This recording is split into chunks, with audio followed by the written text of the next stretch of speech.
Այսօր ոչ թե սովորական նախագիծ է իրականացնում, այլ շատ հետաքրքիր նախագիծ, որը տանում է նրան, որ մենք դառնում ենք բարեգործներ, բարի գործ կատարողներ։ Դուք հանգանակելու եք գումար, որը հետագայում պետք է փոխանցվի կրթահամալիրի հիմնադրամին։ Այսինքն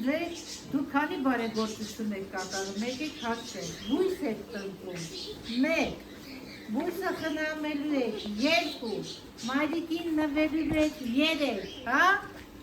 Հետո նաև էլի եք խնամելու, 4, իսկ ձեր ներդրած գումարը, որը կհանգանակեք, լիքը բարի գործեր անելու, դպրոցի համար, սովորողի համար, ինչու ոչ նաև մեկ լաբորատորիայի համար, հնարավոր է մի շատ հետաքրքիր կենտրոնի լինի, որ ուզենանք ձեռք բերենք, խնդրենք հիմնադրամին և ինքը մեզ հատկացնի այդ գումարը։ Պարզա դուք այսօր բարեգործներ եք, պարզա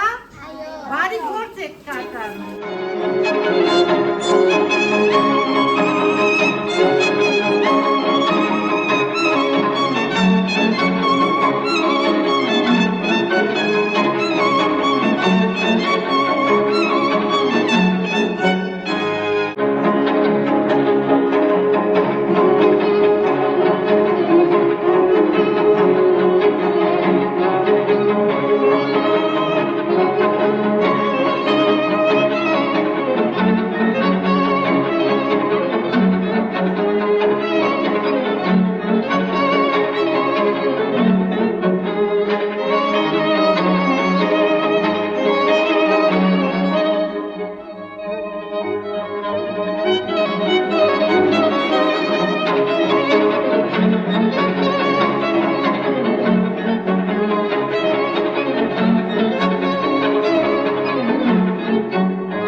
Հիմա ձեր բոլոր բույսերը դրանք թանձրատերևուկներ են, սուկուլենտներ, որոնց ջրում են չորանալուց մի քանի օր հետո, հողը չորանալուց, բայց ջրում են շատ առատ, որպեսզի արմատները ամբողջովին կլանեն այդ ջուրը և փոխանցեն բույսին։ Այսինքն ջրում ենք առատ, թողնում ենք հողը չորանա մի քանի օր հետո, մի քանի օր էլ սպասում ենք դրանից հետո, որպեսզի խոնավություն չլինի, եթե չեք ուզում, որ բույսը փչանա, հա? Հետո նոր ջրում ենք։ Չմտածեք, վայ բույսից ջրեմ չփչանա, դրանով ընդհակառակը դուք կփչացնեք բույսին։ Սպասում եք հողը շատ լավ չորանում է, նոր ջրում եք առատ, ոչ թե մի քիչ, որ վերևը թրջվի արմատից չհասնի, որ ամբողջ հողը թրջվի։ Պարզ է։